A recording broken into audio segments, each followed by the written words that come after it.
Here at Transportation Riders United, we talk a lot about public transit and the bus, but in addition to the bus, there are a lot of new ways to get around that are popping up all over the city and all across the state. We file a lot of these new developments, scooters, rail lines, under the term new mobility at our work at True.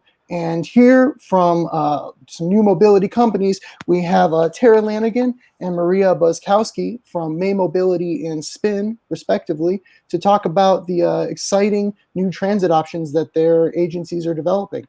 Tara, Maria, thanks for joining us on Tapping into Transit. Yeah, thanks for having us. Yeah, thank you. Thank you. So, just off the top, can you briefly tell us about your companies and what kind of services you guys do? Sure. So at May Mobility, we're a self-driving shuttle startup based in Ann Arbor, Michigan. We develop our own self-driving technology, which we operate on low-speed autonomous shuttles. You can see it right here for downtown areas, campuses, and residential communities. And we've done pilots around the U.S., including in Detroit and Grand Rapids. And we're launching a couple more this year in Texas and Indiana. Nice. Yeah, and Spin is a micromobility company that operates in North America and Europe in over 80 cities and campuses. We just launched in Madrid, Spain, which was super exciting this past week. We started as a bike share company in 2017. And then when the e-scooter boom happened, we kind of shifted focus. And we were acquired by Ford Motor Company in 2018. So we're a little bit different than the other e-scooter share companies that you'll see because we have a little bit of a different backing, having Ford, by our side. And for clarification, is scooters the only thing Spin does currently, or still working on the bikes? Or well, there will be more to share soon. So excited about that. Nice. I definitely think I've seen the scooters around the city while I was at school. So very cool, very cool. So, obviously your agencies are operating, seems like nationwide. But what kind of developments or what's going on in Detroit right now? How is May Mobility and Spin working in Detroit currently?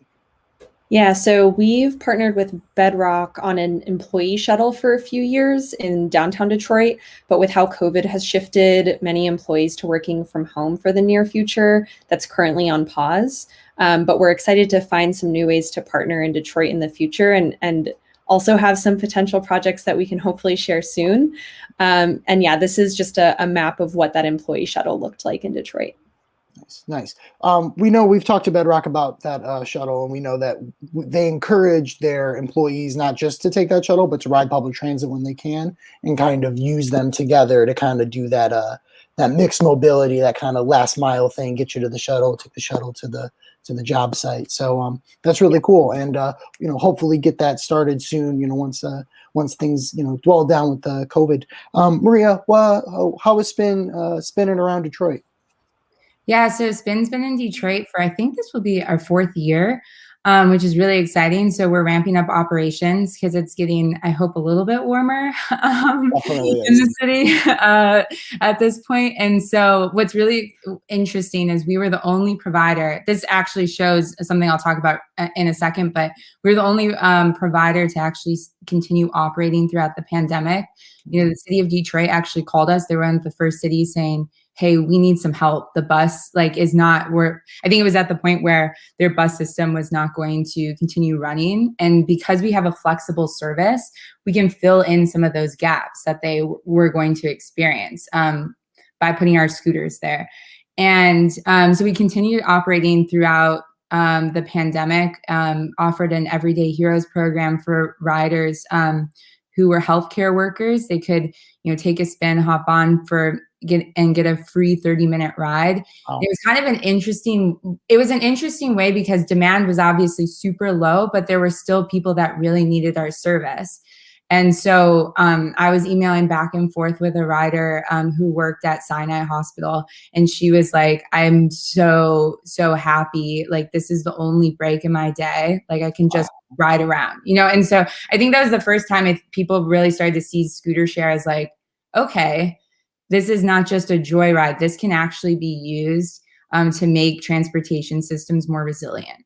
So the map that we just put up there is actually showing how, because we were the only provider there at that time, the city, and we could really partner with the city and be deliberate about where we wanted to place scooters. And so we were able to actually like increase access. So this is like before what it looked like. And there's another picture after that shows the demand in areas that really needed it. And so we saw increase in people, low income users using our service through our Spin Access program, which offers free rides as well to low income users. So it was very interesting to see that and see how scooter share can be, an essential service. Couldn't have said that better in terms of essential service. We talk about transportation being one of the biggest barriers to economic opportunity, and especially during COVID and lockdown. Those essential workers needed to get to their jobs, and I think it's very interesting to hear. I didn't know that about Spin being the only scooter company operating during that time, but I think it's really interesting to see how scooters plus transit plus these other methods of mobility kind of form that essential service and are able to keep our economy running during that time. And I think it kind of also shows that these scooters aren't just a novelty, but that they can be integrated into working people's everyday lives. So that's really awesome to hear, and especially to see the increase in low income communities. That's definitely has that transit equity piece that we want to make sure is always present in our new mobility developments. So kind of on a similar point, some may say that new mobility services, if we can call them that, such as the scooter sharing or the autonomous vehicles, creates competition with public transit and, might not be wholly compatible with every rider. Do you think that your services complement or compete with existing DDOT smart public transit? Yeah, so May sees our role in the transportation system as a supporting one. So you actually said it really great yourself. When we're taking people who work for Bedrock from their parking garage to work, that wouldn't be possible without the other transportation connections that exist within larger Detroit. So, where are there gaps in service that can't necessarily be served by a bus, or where does a smaller flexible option make sense? The answer is not always the smaller flexible option, just some cases, and that's where we look to fill gaps. And then just beyond what service looks like, we know that AVs are many years out from being widespread, if at all. So May sees our role today as helping cities, transit agencies, and residents just learn about AVs, understand what questions to ask, and how they want AVs to play a role in their communities. Nice. AVs being autonomous vehicles. I'm not the most tech savvy to a point, so I do my research, get the AV, know the lingo down. No, thanks for pointing that out. No, thank you. Maria, to Tara's point. Yeah, I think I was curious what Tara was going to say, because I think scooter share gets probably the most, people get really concerned about whether scooter share is going to replace transit instead of complementing it. And I think it's not to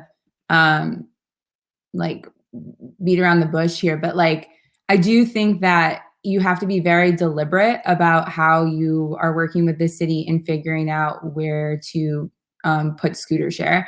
I think it can be incredibly complementary, and we have so much evidence. I had shared something from, it's not Detroit, but it is a smaller city outside of Seattle, in King County.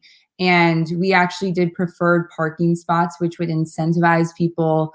You would get I feel like I'm talking a lot about free services, but it's actually interesting because we give you a discount, $1 to actually park near a transit station. Wow. So when you're thinking about dockless mobility, if it's not dependable and reliable, people aren't going to use it, right? And so thinking about how you can work with the city, this was only 50 scooters. And we actually did this because the West Seattle Bridge was shut down.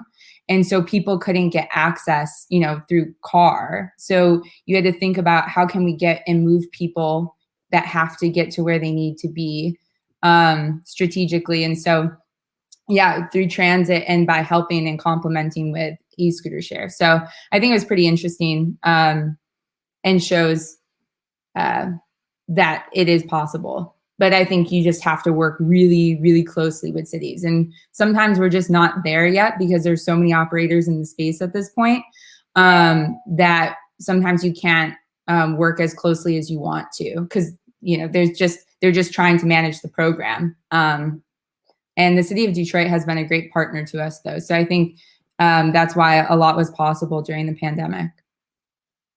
And I think to your earlier point about being deliberate, intentional in terms of working with the city and working with current services, it sounds like May Mobility and Spin both have really done the work to position their services and their organizations within the communities that they serve. And I think it's super awesome that Spin was able to be there for Detroit in that time. I didn't know that, so it's a pretty cool little tidbit to hear there. So, moving out of COVID-19, the transit landscape is going to look a lot different. And I think May Mobility and Spin is doing a lot of great work to integrate themselves within public transit and within, our urban communities. Just, very broadly speaking, where do you or your agency feel is the future of transit? Yeah, so just to speak quickly to your point about COVID, I think something we've been seeing a lot, often discussed in the industry, is where do we go with metrics, where we are traditionally ridership based, but what COVID has helped us see is maybe it should be more access based. So that's just one tidbit I wanted to mention, but more in general, I think this is right in May Mobility's mission. We picture a safe, accessible, and green future. So less single ownership cars, mobility services that are cohesive and talk to each other, whether it's May and Spin or anything else, and an equitable, people-centric design of cities and transportation. And just to quickly speak to this picture here, actually, I wanted to point out, this shows one of our COVID response methods during with our shuttles. You can barely see it, but there's actually a partition between the driver and the back cabin so that folks can feel safer while they're riding. And there's also some UVC lighting that we use to keep the space clean. So it's a bit shorter term, but you never know. So we're preparing for that longer term future for people's health. Fantastic, fantastic. Especially, those safety concerns or those safety measures can be more important. Maria, future of transit. I know it's kind of a big question, but Yeah, one thing I'm personally really excited about is this. I don't know how familiar you are with like the mobility hub concept. So aggregating a bunch of services in one place so that people have I think that's probably something I'm most excited about. And it's something that we're working on in Pittsburgh with Waze and Zipcar. And I just think that that's a really interesting way to integrate services, because then you can cover, last mile or a couple miles. You can call 5 miles. You can do, 20 to 30 with car sharing. Like, I think that's a really an interesting path forward to being able to supply and fulfill all of the needs of consumers when it comes to transportation, and integrating transit into that as well, public transportation. All the moving pieces have to work together to get people where they need to go, and hopefully get fewer single occupancy vehicles on the road at the same time. Good stuff. Lots of great ideas. Thank you both for taking the time to come on here and let us know what's new with New Mobility. I think we look forward to, seeing where things go. And, as always, this conversation is brought to you by our wonderful members at Transportation Riders United. With their support, we're able to keep tapping into transit going.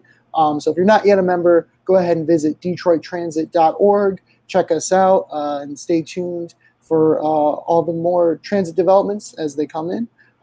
Tara, Maria, thank you so much for joining us on Tapping into Transit. You guys have a great rest of your day. Thanks, Andre. Thanks so much.